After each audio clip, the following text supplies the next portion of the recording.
कल की तस्वीर में हमने डॉक्टर कृष्ण कुमार मिश्र लिखित घटक जिसका नाम है ओजोन विघटन का संकट, इसकी चर्चा हमने की थी। लेखक का परिचय हमने देखा और उसके बाद इस घटक में क्या है इसकी हमने चर्चा कल की दर्शिका में की थी।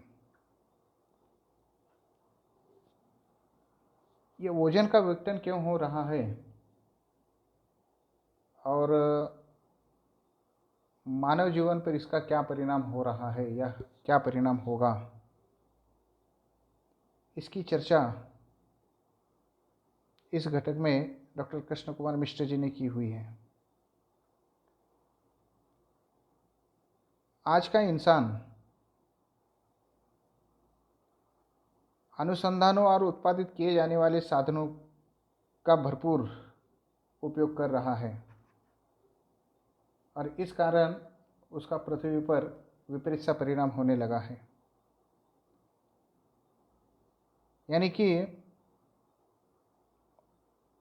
ओजोन की परत में छेद होना मनुष्य की स्वार्थी वृत्ति को दर्शाता है। अब ये ओजोन पृथ्वी का रक्षक है। ये गैस जो है पृथ्वी की रक्षक जिसे हम कह सकते हैं, और वही नष्ट हो रही है। सूर्य से निकलने वाली पराबैंगनी किरणें सीधा अगर धरती पर आ गई तो इस चराचर पर या इस सृष्टि पर वह घातक सिद्ध हो सकती हैं। तो उन पराबैंगनी किरणों की तीव्रता कम करने का काम ये ओजोन वायु करता है, और वही ओजोन जो है नष्ट होने के कगार पर या उसकी परत में छेद होता हुआ भी दिखाई देने लगा है। कल की तस्वीर में हमने देखा कि पर्यावरण जो है प्रदूषित हो चुका है। सांस लेने के लिए शुद्ध हवा हमें नहीं मिल रही है, पीने के लिए शुद्ध हवा हमें नहीं मिल रहा है, पानी नहीं मिल रहा है पीने के लिए शुद्ध पानी, और यहाँ तक कि जो पानी के जल स्रोत जो है वह भी प्रदूषित होने लगे हैं। हवा और पानी बुरी तरह से प्रदूषित हो चुके हैं। पोल्यूशन बढ़ता हुआ हमें दिखाई देने लगा है। कुछ पर्यावरणविदों का यहाँ तक कहना है कि आगे हो सकता है 25 सालों में, यहाँ पर 25 साल का संदर्भ दिया है, दुनिया को पेयजल के घनघोर संकट का सामना करना पड़ सकता है। और हो सकता है कि आगे का विश्व युद्ध अगर होगा तो समझ लो वह राजनीतिक, सामरिक या आर्थिक हितों के चलते नहीं होगा, बल्कि पानी के लिए होगा। ऐसा हमने कल की तस्वीर में यहाँ पर देखने का प्रयास किया है। आज देखिएगा डॉक्टर कृष्ण कुमार जी ओजोन की परिभाषा किस प्रकार से देते हैं, उसे हमें आज की तस्वीर में देखना है। देखिएगा पन्ना नंबर 51 पर। फिलहाल यहाँ पर्यावरणीय प्रदूषण के सिर्फ एक पहलू की चर्चा कर रहे हैं, और वह है ओजोन विघटन का संकट। पिछले कई वर्षों से पूरी दुनिया में इसकी चर्चा हो रही है तथा इसे लेकर खासी चिंता व्यक्त की जा रही है। आखिर यहाँ सवाल समूची मानव सभ्यता के अस्तित्व का है। प्रश्न उठता है कि यह ओजोन है क्या, यह कहाँ स्थित है और उसकी उपयोगिता क्या है, इसका विघटन क्यों और कैसे हो रहा है। ओजोन विघटन के खतरे क्या क्या हैं, और यदि ये खतरे एक हकीकत है तो इस दिशा में हम कितने गंभीर हैं और इससे निपटने के लिए क्या कुछ एहतियाती कदम उठा रहे हैं। लेखक यहाँ पर कहते हैं, अब तक जो हमने चर्चा की वह पर्यावरणीय प्रदूषण के सिर्फ एक पहलू की हमने चर्चा की है, ऐसा लेखक यहाँ पर कहते हैं। और उसकी चर्चा तो हमने की है यहाँ पर, और वह है ओजोन विघटन का संकट। अब पिछले कई वर्षों से हम देख रहे हैं कि दुनिया में इस ओजोन को लेकर काफ़ी चिंता जो है व्यक्त की जा रही है, क्योंकि चिंता इसीलिए व्यक्त की जा रही है क्योंकि समूची मानव सभ्यता के अस्तित्व का प्रश्न निर्माण हो चुका है। तो फिर प्रश्न यह उठता है कि आखिर ये ओजोन क्या है, वह कहाँ स्थित होता है, उसकी उपयोगिता क्या है, उसका विघटन क्यों और कैसे हो रहा है, और इस ओजोन विघटन के क्या क्या खतरे हैं। इन सारी बातों की ओर लेखक हमारा ध्यान आकर्षित करना चाहते हैं। और फिर इतने सारे प्रश्न हमारे सामने निर्माण हो गए हैं, तो फिर इन प्रश्नों के उत्तर ढूंढने का प्रयास जो है आज का मानव कर रहा है या नहीं कर रहा है, एहतियाती कदम उठा रहा है या नहीं उठा रहा है, या सावधानी बरत रहा है या नहीं बरत रहा है, यह बहुत बड़ा प्रश्न हम सबके सामने निर्माण हो गया है। ओजोन वायु का विघटन तो हो रहा है, तो फिर वो विघटन न हो इसलिए हम कोई ऐसा कदम उठा रहे हैं क्या, इस पर भी चर्चा होना बहुत ज़रूरी है, ऐसा लेखक कृष्ण कुमार मिश्र जी यहाँ पर कहते। देखो आगे उन्होंने क्या कहा है, देखिएगा। ओजोन एक गैस है जो ऑक्सीजन के 3 परमाणुओं से मिलकर बनी होती है। यह गैस नीले रंग की होती है और प्रकृति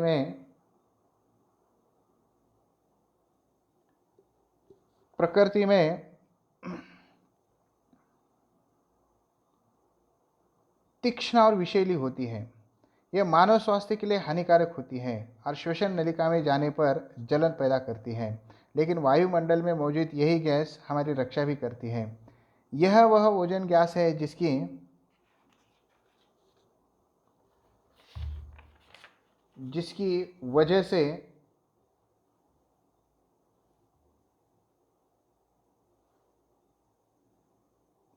वजह से धरती पर जीवन फल फूल सका है। धरती पर जीवन के अस्तित्व का श्रेय एक तरह से ओजोन को ही जाता है। ओजोन गैस धरती के वायुमंडल में 15 से 20 किलोमीटर की ऊंचाई तक पाई जाती है। वायुमंडल का एक क्षेत्र स्ट्रेटोस्फियर कहलाता है। ओजोन की सबसे ज़्यादा सांद्रता धरती से 25 किलोमीटर की ऊंचाई पर होती है। जैसा कि हम जानते हैं कि सौर विकिरण में तमाम तरह की किरणें होती हैं। इनमें दृश्य प्रकाश, अवरक्त किरणें और पराबैंगनी किरणें होती हैं। पराबैंगनी किरणें अल्प तरंग दैर्घ्य की किरणें होती हैं। ये किरणें काफ़ी घातक होती हैं क्योंकि इनमें ऊर्जा बहुत ज़्यादा होती है। अब देखो लेखक ने यहाँ पर ओजोन विघटन हो रहा है ऐसा कहा है। तो ये ओजोन जो है, ये गैस कहाँ होती है, कैसे होती है, किससे बनती है, यह लेखक यहाँ पर बतलाते हैं। यह ऑक्सीजन के 3 परमाणुओं से मिलकर यह गैस बनती है। यानी ऑक्सीजन का जो अणु जो होता है, 3 अणु, उससे मिलकर यह गैस बनती है। यह नीले रंग की होती है और प्रकृति में यह घुल मिल जाए तो ये तीक्ष्ण और विषैली होती है, ऐसा यहाँ पर कहा है। और यही गैस हवा में फैलती है। इंसान जब सांस लेता है तब यही गैस इंसान के सांस में चली जाती है, श्वसन नलिका में जाने पर जलन पैदा करती है, ऐसा लेखक कहते हैं। यानी कि सांस के जरिए अगर वह गैस हमारे श्वसन नलिका में चली जाती है तो वह हमारे लिए खतरनाक होती है, जलन पैदा करती है। मगर वही गैस जब वायुमंडल में मौजूद होती है तो वही गैस हमारी रक्षा भी करती है। देखो, है ना मज़ेदार बात। हवा में होती है, सांस के जरिए हमारे शरीर के भीतर चली जाती है, हमारे लिए खतरनाक होते हैं।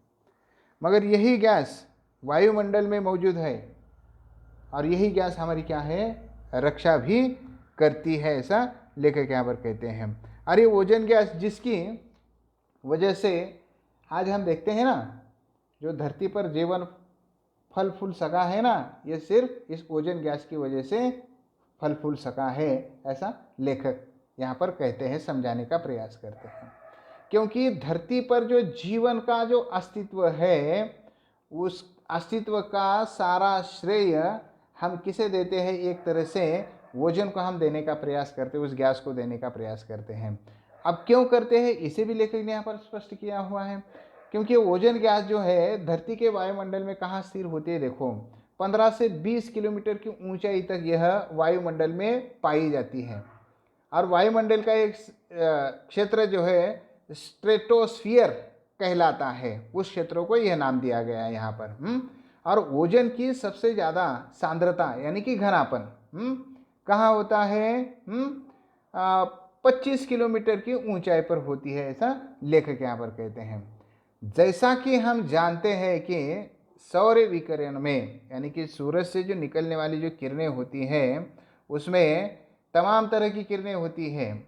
उसमें एक दो नाम यहाँ पर भी दिए, देखो दृश्य प्रकाश उसमें होता है, अवरक्त किरणें वहाँ पर होती है, और उसमें पराबैंगनी किरणें भी होती हैं। मगर बाकी की किरणों के अलावा उसमें जो निकलने वाली जो किरणें हैं वह है पराबैंगनी किरणें। बाकी की किरणों के अलावा यह किरणें जो है बड़ी खतरनाक होती हैं। क्यों खतरनाक होती है, क्योंकि यह ज़्यादा ऊर्जा देती है। इन किरणों में क्या है, ज़्यादा ऊर्जा होती है। अब यह किरणें अगर सीधा धरती पर आ गई तो इंसान के लिए किस प्रकार से वह खतरनाक हो सकता है, लेखक इसकी चर्चा यहाँ पर करते हैं। और उन्हीं किरणों को, उन्हीं पराबैंगनी किरणों को यह ओजोन वायु जो है या ओजोन गैस जो है, उन्हीं किरणों को रोकने का या उसकी तीव्रता कम करने का प्रयास करता है। उसके कारण उसकी तीव्रता कम होकर वह धरती पर आ जाती है। ठीक है, आगे देखो लेखक ने क्या कहा है यहाँ पर।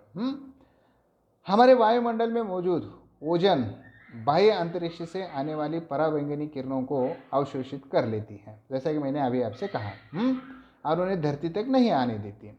यदि ये किरणें बेरोक टोक धरती की सतह तक चली आए तो इंसान के साथ ही जीवन के तमाम दूसरे जीव जंतुओं को भारी नुकसान हो सकता है। इन पराबैंगनी किरणों से मनुष्य में त्वचा के कैंसर से लेकर दूसरे अनेक तरह के रोग हो सकते हैं। जिस तरह रोजमर्रा के जीवन में सामान्य छतरी धूप और बरसात से हमारा बचाव करती है, उसी तरह वायुमंडल में स्थित ओजोन की परत हमें घातक किरणों से बचाती है। इसलिए प्राय इसे ओजोन छतरी के नाम से भी पुकारते हैं। सभ्यता के आदिम काल से छतरी जीव जंतुओं और पेड़ पौधों की रक्षा करती रही है और उसके तले सभ्यता फलती फूलती रही है। विकास की अंधी दौड़ में हमने संसाधनों का अंधाधुंध इस्तेमाल किया है। इस दौरान हमें इस बात का ध्यान प्राय कम ही रहा है कि इसका दुष्प्रभाव क्या हो सकता है। आज परिणाम यह सबके सामने है। हमारे कारणों से प्राकृतिक संतुलन चरमरा गया है। भूमंडल पर शायद ही ऐसी कोई चीज़ शेष हो जो हमारे क्रियाकलापों से प्रभावित न हुई हो। स्पष्ट है, ओजोन भी इसका अपवाद नहीं है। देखिएगा, ध्यान से सुनने का प्रयास कीजिएगा कि लेखक यहाँ पर उस पराबैंगनी किरणें जो धरती पर आती हैं तो वह इंसानों के लिए किस प्रकार से घातक सिद्ध होती है, यह यहाँ पर वह बतलाते हैं। ठीक है, देखो लेखक ने क्या कहा यहाँ पर, हमारे वायुमंडल में ये जो मौजूद है ओजोन गैस, बाह्य अंतरिक्ष से आने वाली जो पराबैंगनी किरणें जो है, उन किरणों को यह क्या करती है, अवशोषित कर लेती है। उन किरणों को यह गैस धरती तक नहीं आने देती। ठीक है, यदि ये किरणें, लेखक यहां पर कहते हैं, अगर ओजोन गैस न होता और ये किरणें बेरोक बेटोक अगर धरती की सतह पर चली आती तो क्या होता? फिर हमारे जीव मंडल के जो तमाम दूसरे जीव जंतु जो है उनको भारी नुकसान हो सकता था। यहाँ तक कि मनुष्य पर इसका क्या प्रभाव हो सकता था कि इन किरणों से मनुष्य में त्वचा के कैंसर से लेकर अनेक तरह के रोग हो सकते हैं अगर ये किरणें बेरोक बेटोक हम तक चले आए तो फिर इस किरणों से बचाव कौन करता है? हमारा पृथ्वी का। तो इन किरणों से बचाव कौन करता है? वह ओजोन वायु करता है। जैसे एक तरह से यह ओजोन यह पृथ्वी की छतरी है, ऐसा हम यहाँ पर कह सकते हैं कि उसी तरह वायुमंडल में स्थित ओजोन की परत, लेखक ने परत यहाँ पर कहा है, हमें इन घातक किरणों से बचाती है। ठीक है, उसे ओजोन के छतरी के नाम से भी हम क्या है बुला सकते हैं। यह हमारी ही नहीं बल्कि पृथ्वी पर जितने भी जीवित पेड़ पौधे जीव जंतु है उसकी रक्षा यह ओजोन छतरी करती है। और उस ओजोन छतरी के तले हमारा जीवन जो है, हमारे जीवन की सभ्यता जो है फलती फूलती हमें दिखाई देने लगी है। मगर आज क्या हो गया है? देखो, आज की परिस्थिति हम देखते हैं,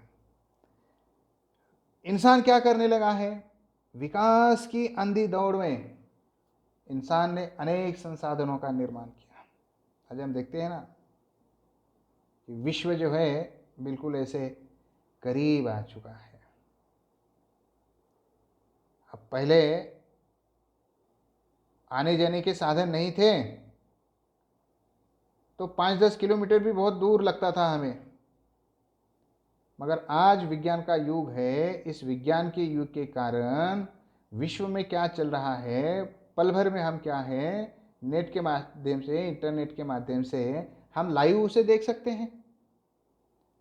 कहने का तात्पर्य यह है यहाँ पर कि विकास की अंधी दौड़ में हमने क्या किया है, अनेक संसाधनों का अंधाधुंध हमने इस्तेमाल किया है।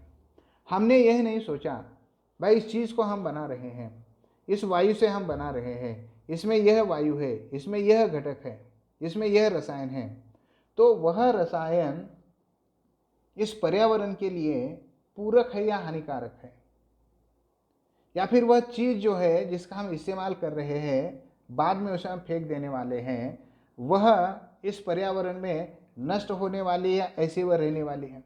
तो इसका परिणाम क्या होगा, उस चीज़ का परिणाम क्या होगा, यह हम बिना देखे बिना सोचे समझे हमने क्या किया, उसका हमने इस्तेमाल करना शुरू कर दिया। और इस दौरान हमने उसकी ओर ध्यान दिया ही नहीं, उसके दुष्परिणाम की ओर हमने ध्यान दिया नहीं। और आज हम देखते हैं कि उसके दुष्परिणाम हमारे सामने आज दिखाई देने लगे हैं। क्योंकि क्या हो गया है, हमारे इस विकास के कारण अंधाधुंध उस संसाधनों के इस्तेमाल के कारण प्रकृति में जो संतुलन होना चाहिए वह संतुलन बिगड़ चुका है। यानी कि प्रकृति का संतुलन बिगड़ चुका है। हम यह कह सकते हैं कि इस भूमंडल में या इस धरती पर या इस भूमंडल पर ऐसी एक भी चीज़ नहीं है कि वह हमारे कार्य से प्रभावित न हुई हो, ऐसी एक भी चीज़ नहीं। ओजोन भी अपवाद नहीं है इसके लिए। और ओजोन भी क्या है, हमारे इन क्रियाकलापों के कारण ओजोन भी नष्ट होता हुआ हमें दिखाई देने लगा है, उसका विघटन होता हुआ हमें दिखाई देने लगा है। समझ में आ रहा है मैं क्या कह रहा हूँ? शायद आ रहा होगा, इसमें कोई ऐसी कठिन बात हमें दिखाई नहीं दे रही है। आगे देखिएगा लेखक क्या कहते हैं। आइए आप देखिए कि ओजोन का विघटन क्यों और कैसे हो रहा है। बड़ी सुंदर बात आगे लेखक यहाँ पर कहते हैं, देखो। जैसा कि हम जानते हैं कि दैनिक जीवन में कीटनाशक, प्रसाधन सामग्री, दवाएं, रंग रोगन से लेकर प्रशीतक, जिसे फ्रिज यहाँ पर कहा गया है, और एयर कंडीशनिंग वगैरह में प्रशीतन का अहम स्थान है, यानी कि फ्रिज का अहम स्थान है, ठंडाई का अहम स्थान है, ऐसा यहाँ पर कहा है, महत्वपूर्ण स्थान है ऐसा यहाँ पर कहा है। सन 1930 से पहले प्रशीतन के लिए अमोनिया और सल्फर डाइऑक्साइड गैसों का इस्तेमाल होता था, लेकिन उनके इस्तेमाल में अनेक व्यवहारिक कठिनाइयाँ थीं। उदाहरणार्थ, ये गैसें तीक्ष्ण थी और मानव स्वास्थ्य के लिए हानिकारक थी। अतः वैज्ञानिकों को एक और अरसे से इनके उचित विकल्प की तलाश थी जो इन कमियों से मुक्त हो। इस क्रम में 30 के दशक में थॉमस मिडले द्वारा क्लोरोफ्लोरोकार्बन CFC नामक यौगिक की खोज प्रशीतन के क्षेत्र में एक क्रांतिकारी उपलब्धि रही। अध्ययन से पाया गया कि ये रसायन सर्वोत्तम प्रशीतक हो सकते हैं क्योंकि ये रंगहीन, गंधहीन, अक्रियाशील होने के साथ साथ अज्वलनशील भी थे। इस तरह ये आदर्श प्रशीतक सिद्ध हुए। इसके बाद तो प्रशीतन में CFC का इस्तेमाल चल निकला। प्रशीतन उद्योग में अमोनिया और सल्फर डाइऑक्साइड की जगह CFC ने ले ली। इससे प्रशीतन प्रौद्योगिकी में एक क्रांति सी आ गई। तदनंतर बड़े पैमाने पर CFC यौगिकों का उत्पादन होने लगा और घरेलू कीटनाशक, प्रसाधन सामग्री, दवाएं, रंग रोगन से लेकर फ्रिज और एयर कंडीशनर में इनका खूब इस्तेमाल होने लगा। देखो अब आई ना प्रमुख बात यहाँ पर।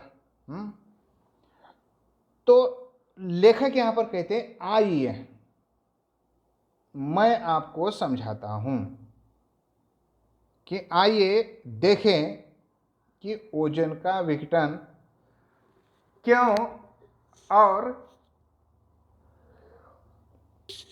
कैसे हो रहा है। जैसे कि हम जानते हैं, क्या जानते हैं, लेखक कहते हैं कीटनाशक है, प्रसाधन सामग्री है, दवाइयाँ हैं, रंग रोगन से लेकर प्रशीतक यानी फ्रिज, एयर कंडीशन वगैरह में प्रशीतन का स्थान बहुत ही महत्वपूर्ण और इसका इस्तेमाल हम करते हैं। इंसान जो है इसका इस्तेमाल धड़ल्ले से इंसान इसका इस्तेमाल करता है। अब 1930 की बात यहाँ पर लेखक ने कही है कि 1930 से पहले इसमें अमोनिया और सल्फर डाइऑक्साइड जैसे इन दो गैसों का इस्तेमाल होता था। किसमें? कीटनाशक में, प्रशीतक में, और एयर कंडीशन में, रंग रोगन में, प्रसाधन सामग्री में अमोनिया और सल्फर डाइऑक्साइड का धड़ल्ले से इस्तेमाल होता था। ठीक है, अब उसके इस्तेमाल तो होता ही होता था, मगर उसके इस्तेमाल में व्यवहारिक कठिनाइयाँ थी। कौन सी कठिनाइयाँ थी? ये गैस कैसी थी? तीक्ष्ण थी। मानव स्वास्थ्य के लिए ये गैस हानिकारक थी। इसीलिए वैज्ञानिकों के सामने बहुत बड़ा प्रश्न था कि इस गैस का कोई तोड़ निकलता है क्या, और कई अरसे से वैज्ञानिक इसके उचित विकल्प की खोज में, तलाश में थी। फिर इसके बाद क्या होता है, देखो इस क्रम में 30 के दशक में थॉमस मिडले नामक एक वैज्ञानिक, इन्होंने क्लोरोफ्लोरोकार्बन, जिसे नाम दिया CFC नामक यौगिक, यौगिक माने दो वायु का संगम, की खोज प्रशीतन के क्षेत्र में एक क्रांतिकारी उपलब्धि रही। अब उन्होंने उसे खोज निकाला। और पहले जो अमोनिया और सल्फर डाइऑक्साइड गैसों का इस्तेमाल होता था, अब ये क्लोरोफ्लोरोकार्बन नामक यौगिक जो है उसकी खोज की गई और फिर प्रशीतन के क्षेत्र में एक क्रांतिकारी उपलब्धि रही, ऐसा यहाँ पर कहा गया। अध्ययन से पाया गया कि यह रसायन सर्वोत्तम है, सर्वोत्तम प्रशीतक है, ऐसा यहाँ पर अध्ययन से पाया गया, क्योंकि यह रंगहीन था वायु, यह गंधहीन था, अक्रियाशील होने के कारण अज्वलनशील भी था यह। इसलिए क्या हो गया कि इसे एक आदर्श प्रशीतक के तौर पर इसे जाना जाने लगा। और फिर इसके बाद इस वायु को क्लोरोफ्लोरोकार्बन, जिसे कहा गया है CFC, इसके इस्तेमाल का चलन शुरू हो गया। पहले जो है कीटनाशक में या प्रसाधन सामग्री में, दवाइयों में, रंग रोगन से लेकर फ्रिज में, एयर कंडीशन में अमोनिया और सल्फर डाइऑक्साइड जैसे गैसों का इस्तेमाल होता था 1930 तक।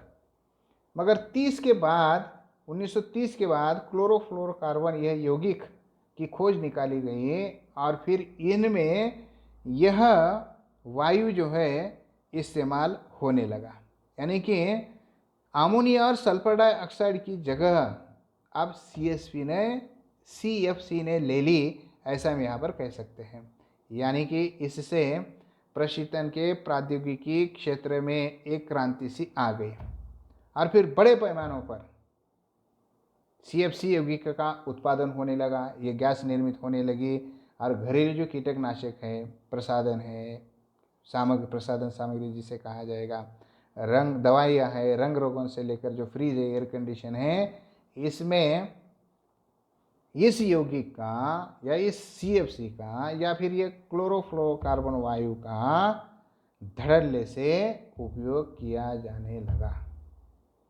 भले वायु कितना ही अच्छा हो, मगर उसका प्रकृति पर या मानव के जीवन पर उस वायु का विपरीत परिणाम होता है। जैसे अमोनिया और सल्फर डाइऑक्साइड का हो रहा था, उसी प्रकार से आगे चलकर इस क्लोरोफ्लोरोकार्बन का प्रकृति पर क्या परिणाम हो रहा है या इसका परिणाम क्या होगा, इसकी चर्चा हम कल की तसिका में करते हैं। यहाँ पर हम रुकते हैं।